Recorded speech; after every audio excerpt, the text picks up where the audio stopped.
ఎస్సీలు, బీసీలు సంక్షేమాన్ని అందుకున్నటువంటి అనేక మంది ఓటర్లు వచ్చి తమ బాధ్యతను నిర్వహించుకొని మళ్ళా తిరిగి జగన్మోహన్ రెడ్డి గారిని ముఖ్యమంత్రిగా చూడాలనేటువంటి తాపత్రయం వారి ముఖాల్లో నిన్నే కాదు కనిపించింది. నేను క్యూలో నుంచినప్పుడు కనిపించడమే కాదు, ప్రచారానికి వెళ్ళినప్పుడు కూడా కనిపించింది. నేను చూసా, 89లో మొదటిసారి పోటీ చేశా, ఆ తర్వాత 2 సార్లు మినహా ఇది 6వసారి పోటీ చేస్తున్నా. అన్ని ఎన్నికలు చాలా సన్నిహితంగా చూసా, పోటీ చేయని ఎన్నికలు కూడా. మొదటిసారి ఈసారి మాత్రమే ప్రతి గ్రామంలోనూ మహిళలు జెండాలు పట్టుకొని, కొన్ని గ్రామాల్లో అయితే ఆశ్చర్యం, పురుషుల కన్నా మహిళలే నా ప్రచారంలో పాల్గొన్నారు. వ్యాన్ వెళ్తుంటే నా వ్యాన్ ముందు మహిళలు వైఎస్ఆర్ కాంగ్రెస్ పార్టీ జెండాలు పట్టుకొని జై జగన్ అంటూ నినదిస్తూ ఉరుకులు వేశారు, పరుగులు తీశారు. అందరూ మహిళలు.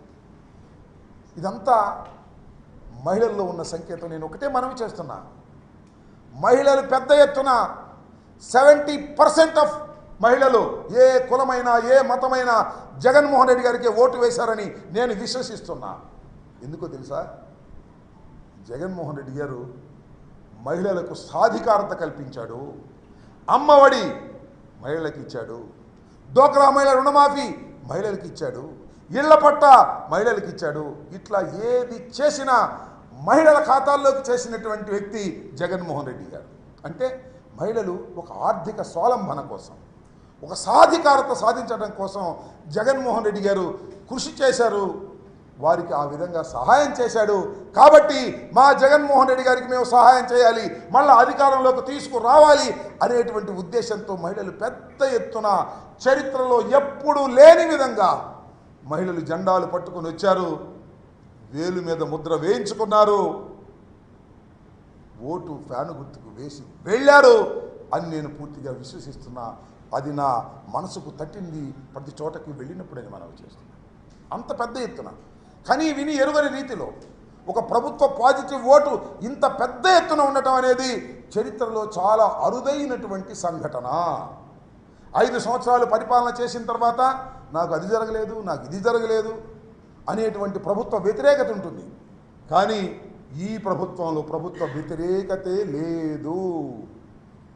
మొత్తం ప్రభుత్వం యొక్క సానుకూలత, మళ్ళా ఈ ప్రభుత్వాన్ని నిలబెట్టుకోవాలి, మళ్ళా జగన్మోహన్ రెడ్డి గారిని 2వసారి ముఖ్యమంత్రిగా చేయాలి అనేటువంటి తాపత్రయం మాత్రమే ఓటర్లో నాకు కనిపించిందని కూడా ఈ సందర్భంగా మనవి చేస్తున్నాం. అంత పెద్ద ఎత్తున ఓటర్లు పాల్గొన్నందుకు వారందరికీ నా హృదయపూర్వకమైనటువంటి ధన్యవాదాలు వైఎస్ఆర్ కాంగ్రెస్ పార్టీ తరఫున నేను తెలియపరుస్తున్నానని కూడా ఈ సందర్భంగా చెప్తున్నా. చాలా పెద్ద ఎత్తున పాల్గొన్నటువంటి ప్రజలు చాలా సంతోషంగా పాల్గొన్నటువంటి సందర్భాలు నాకు కోకొల్లగా కనిపించాయి. మరొక విషయాన్ని కూడా చెప్తే, చాలామంది మేము గెలుస్తామని తెలుగుదేశం వాళ్ళు ఏదో సాధిస్తామని కొన్ని ఎల్లో పత్రికలు, ఆ ఏబిఎన్, ఆంధ్రజ్యోతి, లేకపోతే ఈనాడు, లేకపోతే TV5, లేకపోతే తెలుగుదేశం చంద్రబాబు నాయుడు గారు, పవన్ కళ్యాణ్ గారు ఎంతమంది వచ్చినా నేను ఇవాళ చెప్తున్నాను, 4వ తారీఖు 12 గంటలకు చూడండి, అత్యధిక మెజారిటీతో జగన్మోహన్ రెడ్డి గారు ముఖ్యమంత్రి కాబోతున్నారు. దీన్ని మీరు విశ్వసించండి కూడా ఈ సందర్భంగా నేను మనవి చేస్తున్నా. అదేవిధంగా సత్తెనపల్లిలో కూడా నాకు ప్రగాఢమైన విశ్వాసం ఉంది. టౌన్లో కానీ వివిధ మండలాల్లో కానీ చాలా పెద్ద ఎత్తున ఓటర్లు పాల్గొన్నారు పాజిటివ్గా.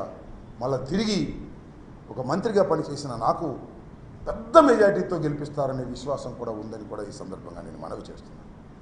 పోతే ఇక్కడ కొన్ని అంశాలను, కొన్ని బాధాకరమైనటువంటి అంశాలను ప్రస్తావన చేయవలసినటువంటి అవసరం ఉన్నది. అదేమిటంటే, చాలా పెద్ద ఎత్తున హింస ప్రజ్వరిల్లింది. ముఖ్యంగా సత్తెనపల్లి నియోజకవర్గంలో, నర్సరావుపేట నియోజకవర్గంలో, పలనాడు మొత్తం కనీ విని ఎరుగని రీతిలో ఏ రోజున కూడా, ఈ ఎన్నికల్లో కూడా జరగనటువంటి విధంగా హింస జరిగింది. ఇంకా జరుగుతూ ఉంది. ఇంకా కొన్ని గ్రామాల నుంచి ఫోన్లు వస్తున్నాయి, మా మీద దాడులు చేస్తున్నారు అని. ఎస్సీల మీద, ఎస్టీల మీద, బీసీల మీద, మైనారిటీల మీద దాడులు చేసే పరిస్థితి కనిపిస్తూ ఉన్నది. చాలా దురదృష్టకరమని మనం చేస్తున్నాం. నేను ఒక విషయాన్ని గమనించదలుచుకున్నా, రోజేబాద్ ఒక్క నిమిషాన్ని గమనించదలుచుకున్నా. ఎన్నికల కమిషన్ చాలా విషయాలను ప్రస్తావన చేసింది, చాలా మార్పులు కూడా చేసింది. ముఖ్యంగా లా అండ్ ఆర్డర్ కాపాడటం అనేది ఒక ప్రధానమైనటువంటి అంశం. ఎన్నికల సమయంలో పెద్ద ఎత్తున ఎన్నికలు జరుగుతూ ఉన్నప్పుడు ఎవరి ఓటును వాళ్ళు సక్రమంగా వినియోగించుకోవడం కోసం లా అండ్ ఆర్డర్ కాపాడాలి, పోలింగ్ స్టేషన్లో కట్టుదిట్టమైన ఏర్పాట్లు చేయాలి అనేది ఎన్నికల కమిషన్ యొక్క ఉద్దేశం. అది ప్రజాస్వామ్యంలో చాలా అవసరం. ఈ సందర్భంలో కొన్ని మార్పులు చేశారు, మంచిదే. డీజీపీని మార్చారు, వండర్ఫుల్. అంటే డీజీపీ వైఎస్ఆర్ ప్రభుత్వ అధికారులు ఉన్నప్పుడు వేశారు కాబట్టి ఏదన్నా నెపోటిజం లేదా పక్షపాతాన్ని చూపిస్తారనే ఉద్దేశంతో మార్చారు, వండర్ఫుల్. ఐజీని మార్చారు ఇక్కడ, వండర్ఫుల్. ఎస్పీని మార్చారు ఇక్కడ, వండర్ఫుల్. చాలా చోట్ల ఐఏఎస్ ఆఫీసర్ని, ఐపీఎస్ ఆఫీసర్ని మార్చారు. ఎందుకు మార్చారు? ఒక నిష్పక్షపాతమైన ఎన్నిక జరగాలి అనేటువంటి ఉద్దేశంతో మార్చారు, చాలా సదుద్దేశంతో మార్చారు, మంచిదే. నేను అడుగుతా ఉన్నాయి వాళ్ళ